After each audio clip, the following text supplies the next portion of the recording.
குருவே சரணம் நிகழ்ச்சியில் தற்போது நாம் தரிசித்து கொண்டிருக்கிற மகான் சத்யானந்த சுவாமிகள் என்கிற கோழிப்பி சுவாமிகள். இந்த கோழிப்பி அப்படிங்கிற பேருக்கு என்ன விளக்கம் நம்ம இப்போ பார்த்துட்ருக்கோம். இவர் தவம் இருக்கிற இடத்தை சுற்றி கோழிகள் உலவிக் கொண்டிருக்கும். அந்த கோழிகள் எச்சத்தை அங்கங்கே போட்டிருக்கும். இவரை தரிசனம் பண்ண பக்தர்கள் வருவாங்க. வருகிற போது அவர்களது கஷ்டத்தை சொல்லுவாங்க. கோவிலுக்கு போகிறோம், மகான் சந்நிதிக்கு போகிறோம்னா என்ன சொல்லுவோம்? நான் கஷ்டப்படுறேன், என் கஷ்டத்தை போக்குன்னு தான் சொல்லுவோம். அதுபோல் வர்றவங்க கஷ்டத்தை சொல்லுவாங்க. அப்படி கஷ்டத்தை சொல்கிற போது இவர் என்ன திரும்ப பண்ணுவாராம், இந்த சுவாமிகள் இந்த கோழியோட எச்சம் இருக்குது பார்த்தீங்களா, இந்த எச்சத்தை கையில் எடுத்து அவர்கிட்ட கொடுப்பாராம். யோசிச்சு பாருங்க, இந்த எச்சத்தை இவர் கையில் எடுப்பார், வந்த பக்தர்கிட்ட கையில் கொடுப்பார். அவர் சந்தோஷமாக வாங்கிப்பார். ஏன்னா கொடுக்கறது சுவாமிகள். இந்த காலத்தில் யாரானு ஒருத்தர் இப்படி கொடுக்குறாங்கன்னா நம்மளால் வந்துடுவான், வேண்டாம் வேண்டாம், ஐயா கோழிப்பி வேணாம் வேணாம் வந்துடுவான். அந்த கோழிப்பி வாங்குவார் இல்லையா அந்த பக்தர், வாங்கினோன்னு பார்த்தார்னா அது தங்கமாக மாறி இருக்குமா.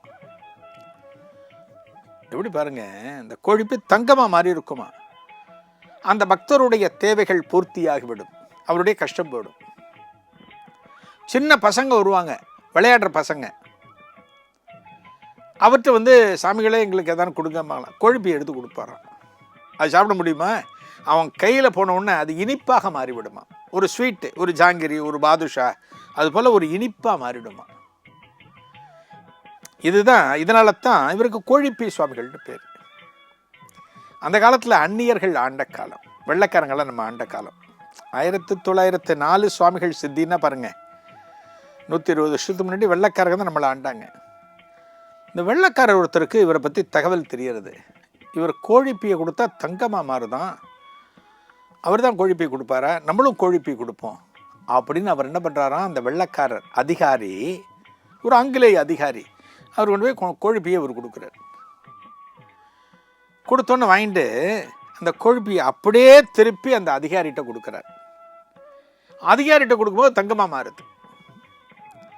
அந்த ஆங்கிலேய அதிகாரிக்கு ஆச்சரியம் தாங்க முடியல. அதை பார்த்தோன்னே மிரண்டு போறார். தங்கம் ஜுவலிக்கிறது.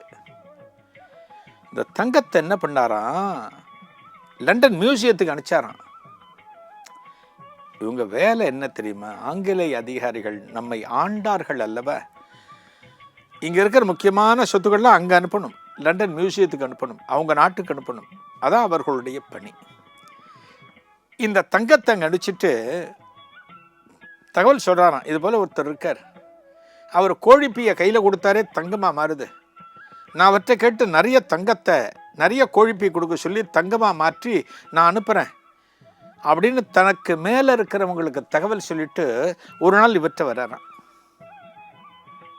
கோழிப்பி சுவாமிகிட்ட வர்றாராம். வந்துட்டு அவர்கிட்ட சொல்கிறாராம், சுவாமிகளே நீங்கள் அன்றைக்கி கோழிப்பி கொடுத்து தங்கமாக்கி கொடுத்தீங்க, எனக்கு அதே போல் நிறைய கோழிப்பி கொடுங்க, எனக்கு நிறைய தங்கம் வேணும், நான் மேலிடத்துக்கு நான் அனுப்பணும், அங்கே தங்கம் நிறைய கேட்குறாங்க அப்படின்றாரா. சுவாமிகள் சொல்கிறாராம், ஒரு கோழிப்பியை தங்கமாக மாற்ற முடியும் அப்படிங்கிறதுனால தான் உங்கள்கிட்ட நான் இதை கொடுத்தேன்.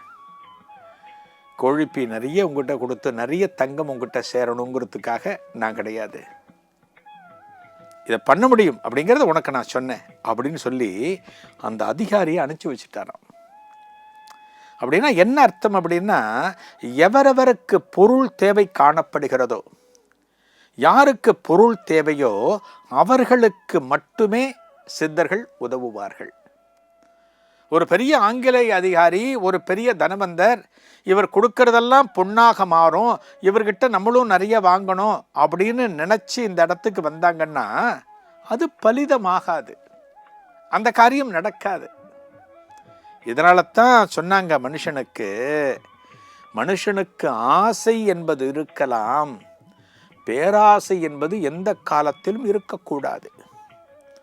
ஒரு மனிதன் தனது தேவைக்கு ஏற்ப வாழ்வது ஆசை என்று சொல்லப்படும். தனது தேவையை மீறி, தனது தேவைக்கும் அதிகமாக அவன் வாழ்வதற்காக பேராசைப்படுகிறான்.